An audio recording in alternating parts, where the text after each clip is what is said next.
brother. Thank you for coming. Good to be with you, Matt. Thanks for having me. Yeah. My name is Matthew Sorge, and I am the Student Council President for this upcoming school year. Brother, can you tell us more about this new beautiful David program?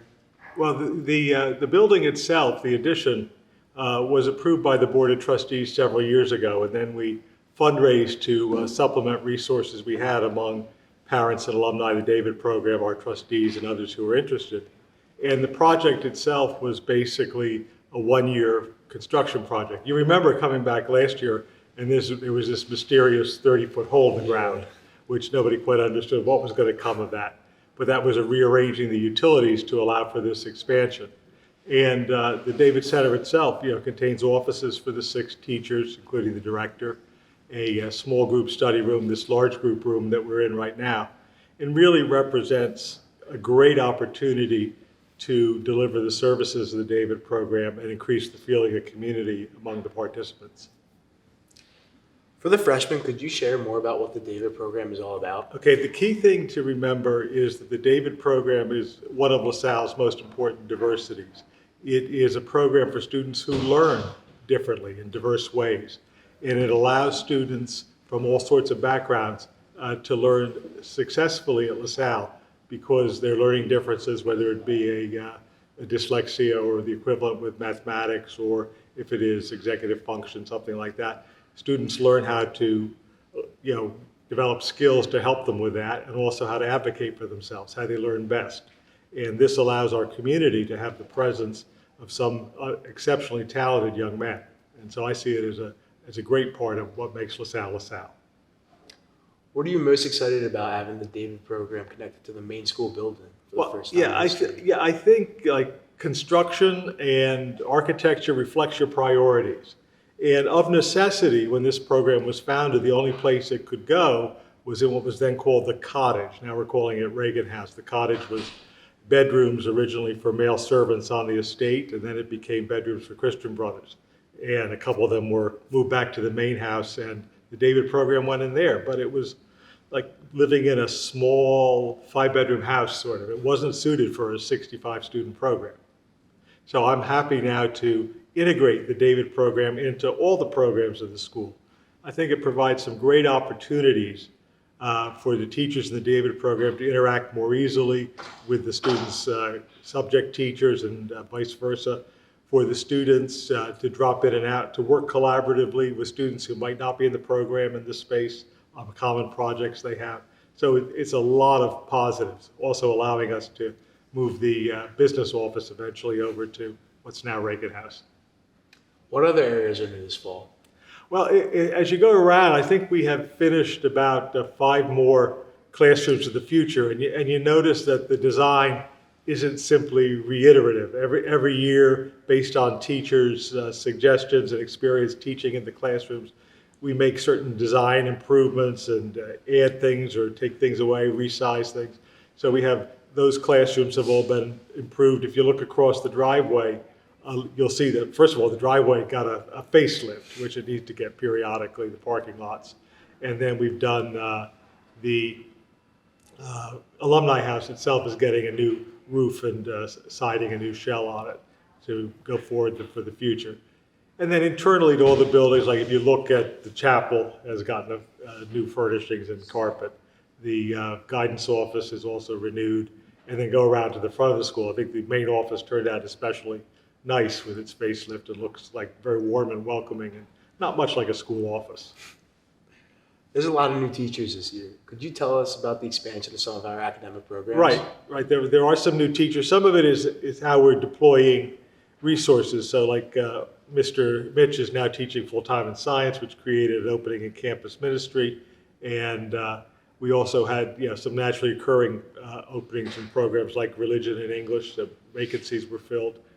In addition, we've expanded our offerings in business, and we've taken the effective communications program, what maybe was public speaking when you took it, kind of refocused it now as a total communications program and made it a mandatory course, so that now we needed faculty for that, and we've hired them as well. In addition, there are a lot of what we call professionals in residence. Those are people who actually have jobs in the outside world. They're not full-time teachers, but they have jobs and skills that they're sharing with our students in areas like photography, sculpture, app development, and so forth, so that we're bringing in the expertise of the real world to the school. You know, it's like adjunct professors in universities that you'll have experience of, but you don't yet. So it's bringing in some part-time people. So it looks like we have a great number of faculty that have joined us, but some are teaching a single course, some are splitting their time between teaching and admissions, and it's generally enriching the faculty an awful lot. It's nice to have a couple of alumni back among them as well.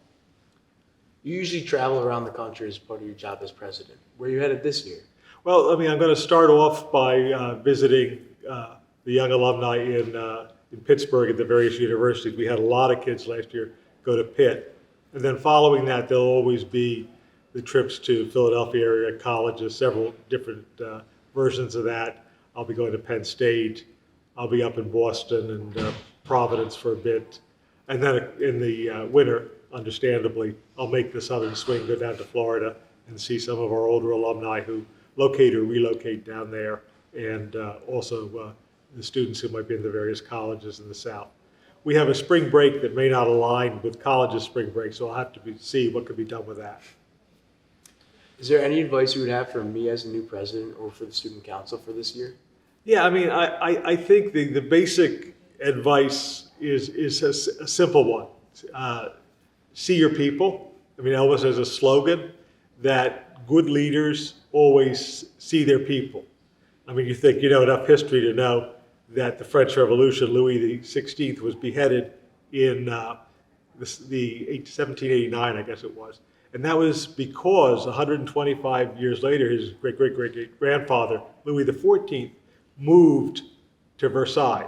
He left Paris. He no longer saw his people. He was isolated, only dealt with the aristocrats. Any good leader has to be involved with people face to face and be moving around and seeing them. And that helps you a lot to be a good leader when you show up at something, to spend your time looking at activities of the school. I think it would be a great goal for you, for example, to inspire something like you had on Friday, where you had maybe 30 or 40 kids at the soccer game.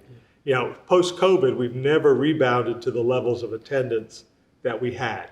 I think it would be great if your administration took that on to bring back that kind of spirited support of not only the most popular teams, football and basketball, but all the sports that deserve attention. Nobody ever shows up to cheer for water polo but the parents. It would be great if even once you got some seniors to go, something like that. Otherwise, I'd always encourage you, my simple advice is that there's two types of leaders. The first ones come into the room and say, here I am. And the others come in and say, there you are. Be the second type. Is there anything else you would like to share with the students in the LaSalle community? I think that it's actually very exciting to me, just to see the students kind of using the new facilities. Not only do we have the David Center, but we have the expanded opportunities in the class of 51 courtyard in back of Kessler Hall, and we have a lot more space for students to sit and either do work, to collaborate, or to relax for a few minutes. I mean, it really does kind of fulfill the vision I have of a LaSalle education. Too often, I think people historically have confused school with prison. That you have to be under tight control and be doing the same thing at every moment of the day. And now here at LaSalle, students have such a nice range of options to spend their unscheduled time. You have to get your work done, obviously, but philosophically you can choose where, you can choose when to take a break. And I think even little things like the swings, I mean, sometimes just checking out and kind of closing your eyes in that rhythmic motion helps you to relax and refocus for the rest of the day and make it more effective. So, I'm really pleased to see the way the students are using this atmosphere. When people come in here, they always say, it's like a small college. And I don't think there's any better way to prepare you for college than by giving you the responsibility, the autonomy, the freedom that college is going to give you a little earlier, and with the support that LaSalle's faculty can give. All right. Thank you so much, brother. It was a pleasure having you. Good to be with you, Matt. Take care.